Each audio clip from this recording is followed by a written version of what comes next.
हर हर महादेव दोस्तों।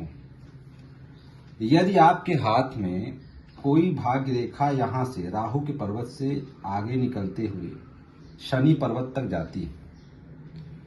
तो ऐसी स्थिति में कहा जाएगा कि जिसके हाथ में भी भाग्य रेखा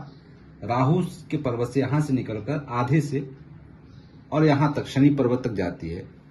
यह व्यक्ति का जो शुरुआती जीवन रहेगा,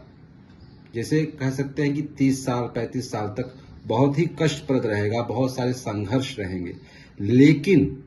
यदि बाकी सारे पर्वत अच्छे हैं तो ये जैसे ही ये इस स्थान से इसकी जो उम्र है 30 या 32 साल, यहां से उसका जो ग्रोथ होगा वो इतनी स्पीड में ग्रोथ होगा, इतना अकस्मात धन लाभ होगा, इतना अकस्मात मान सम्मान सारी चीजें होंगी, जो भी वो चाहता है वो सब कुछ उसे मिल जाएगा। बशर्ते ये रेखा सीधी होनी चाहिए, सटीक होनी चाहिए और मोटी नहीं होनी चाहिए, थोड़ी पतली होनी चाहिए। अगर मोटी रहेगी तो वो प्रभाव नहीं उतना पड़ेगा, प्रभाव तभी पड़ेगा लेकिन उतना नहीं पड़ेगा। और साथ में एक छोटी सी सूर्य रेखा। तो फिर से एक बार बताता हूं, भाग्य रेखा राहु के स्थान से शुरू होती है, शनि पर्वत तक जाती है और एक छोटी सी सूर्य रेखा, कटी पटी ना हो, छोटी सी सूर्य रेखा। यह व्यक्ति जब अपने जीवन में जब इसका भाग्योदय होगा तो ऐसा भाग्योदय होगा कि लाखों में दिखेगा ये, कि हाँ भाई कोई व्यक्ति था, बहुत संघर्ष झेला, बहुत सारी तकलीफें झेली, लेकिन आज जो इसकी ग्रोथ है वो नाम हो जाएगा उसका, किस प्रकार से इसने ग्रोथ पाई। दूसरी रेखा, यदि आपने अक्सर देखा होगा कि कोई व्यक्ति होता है, एक अच्छा लीडर होता है, अच्छा वक्ता होता है, उसकी बातें सब लोग सुनते हैं। यदि भाग्य रेखा चाहे वो चंद्र पर्वत से होकर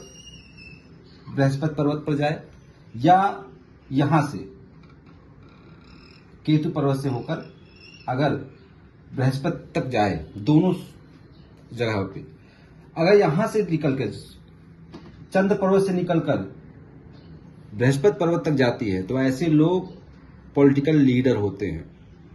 प्रवक्ता होते हैं, पॉलिटिकल लीडर होते हैं, राजनीति में अच्छी सफलता प्राप्त करते हैं। यहीं अगर ये रेखा चंद्र पर्वत से न होकर नॉर्मल भाग्य रेखा है, सामान्य भाग्य रेखा, और यहां से ये मुड़ जाती है बृहस्पति, तो ऐसे व्यक्ति भी प्रवक्ता होते हैं, राजनीति में भी जा सकते हैं, लेकिन ये प्रखर वक्ता के रूप में जाने जाएंगे। चाहे वो किसी समाज से जुड़े हुए एनजीओ से काम कर रहे हैं, किसी संगठन के साथ में काम कर रहे हैं, किसी पर्टिकुलर समुदाय के लिए काम कर रहे हैं, तो देश विदेश में, समाज में ये अच्छे वक्ता, अच्छे नेता, प्रखर नेता के रूप में जाने जाते हैं। यहां तक कि शास्त्र में कहा गया है कि यदि कोई भी पॉलिटिकल लीडर बनना चाहता है तो बृहस्पति से भाग्य रेखा का संपर्क होना अति आवश्यक हो जाता है। कोई भी पॉलिटिकल लीडर है जो नोन है, आप उसका हाथ देखेंगे तो उसकी भाग्य रेखा भले यहां से निकल शनि पर्वत पर जाती हो या कहीं पर भी जाती हो, चाहे बुध पर कहीं या सूर्य पर्वत पर, लेकिन उससे कनेक्टेड रेखा जो है भाग्य रेखा जाकर बृहस्पति पर्वत पर जरूर मिलेगी, अवश्य मिलेगी। आज की वीडियो में बस इतना ही। अगली बार कुछ नई जानकारी के साथ, तब तक के लिए नमस्कार।